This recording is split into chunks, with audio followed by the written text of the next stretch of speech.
السلام عليكم ورحمة الله وبركاته. إخواننا في قيادة القوات المقاتلة بمختلف صنوفها وبمختلف تكويناتها، لكم التحية ولكم التقدير. نسأل الله العلي القدير أن يتقبل شهداءنا شهداء السودان، وأن يشفي الجرحى ويعجل بلم شمل المفقودين.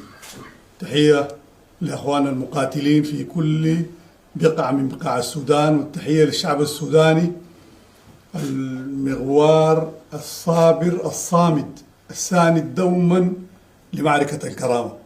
هذه المعركة كما تحدثنا كثيرا أنها معركة الشعب السوداني.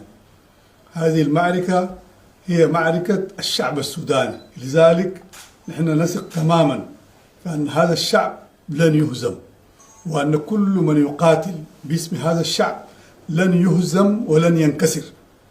لذلك نطمن أهلنا في كل موقع وفي كل بقعة أننا ماضون في دحر هذا العدو، وماضون في تأمين الدولة السودانية إلى أقصى حدودها، وإن شاء الله قريبا ستنكسر هذه الهجمة التي كلنا شهود على دعمها من دول البغي ومن دول الاستكبار. هذه الحملة ستنكسر وسينتصر الشعب السوداني، وسنسأر لكل شهدائنا الذين قدموا أرواحهم، وسنسأر للذين قتلوا ونكل بهم في الفاشر وفي الجنينة وفي الجزيرة وفي كل مكان وفي كل منطقة من المناطق التي اعتدى عليها المتمردون.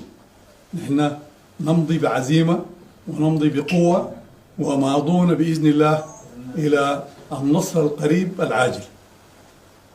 نصر من الله وفتح قريب.